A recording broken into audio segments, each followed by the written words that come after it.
रथ बैठावौ जंगल छोड़ियावौ। अरे अरे लक्ष्मण भैया तरत सजवावौ। अरे अरे लक्ष्मण भैया तरत सजवावौ।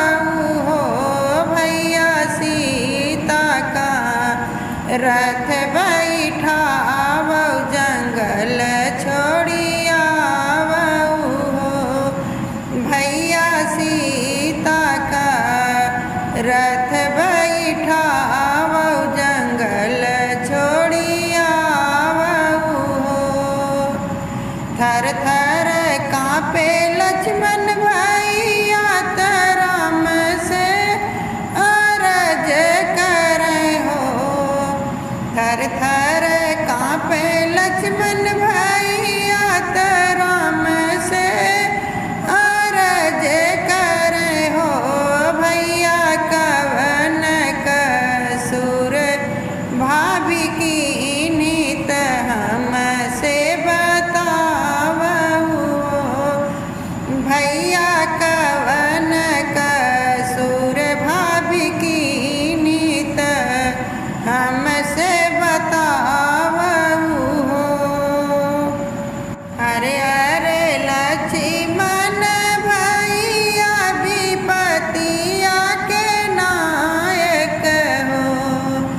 अरे अरे लक्ष्मण भैया विपतिया के नायक हो। भैया सीता जी का हरि लई रावण लंका बीच राखई हो। भैया सीता जी का हरि लई रावण लंका बीच राखई हो। लवटी अयोध्या का आई सीता धोबिया जे बोली बोले हो।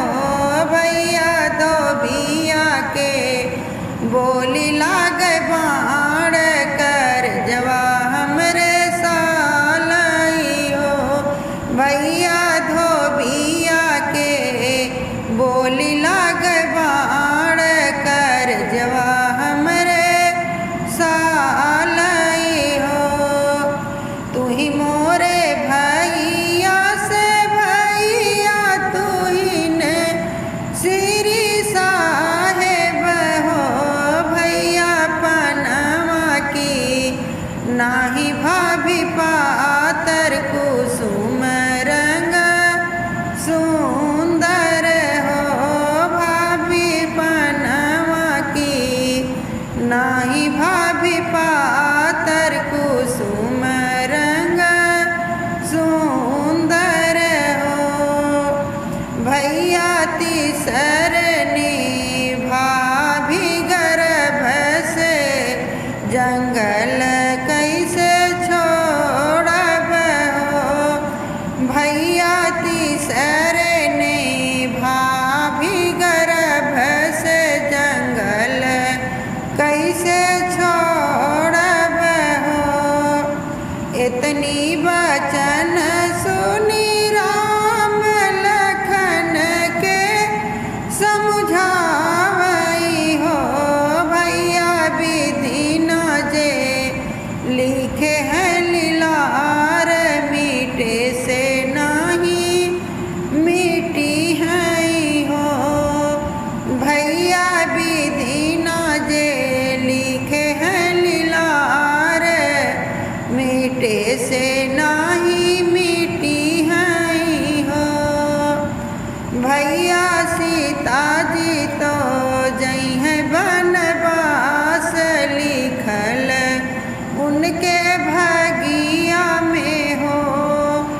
भैया सीता जी तो जई है बनवास लिखल उनके भागिया में हो। इत उतनी हार सीता डगर नाही पावई हो।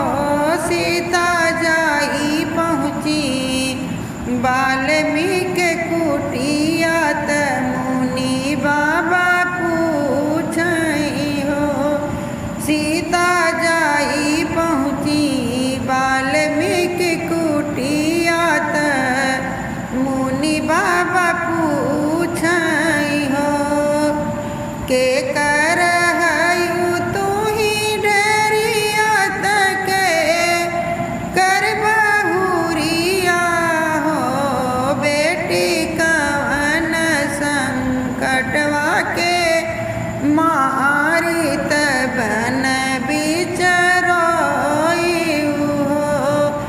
बेटी कवन संकटवा के मारी तू बन बीच रोई हो। राजा जनक जी की दरिया दशरथ की बहुरिया हो। बाबा हम रण दई देव कठिन दुख काटित हो। बाबा हम रण दई देव कठिन दुख काटित जीवन बिताइत हो। 8 महीनवा के बीतत नवए के लागत हो। सखिया जन्म है सीता के ललनवा त बन बीच सोहर हो। सखिया जन्म है सीता के ललनवा त बन बीच सोहर हो। देवतन धूम मचावत फूल बरसावई हो। सखिया बन बीच छाई है खुशियात देव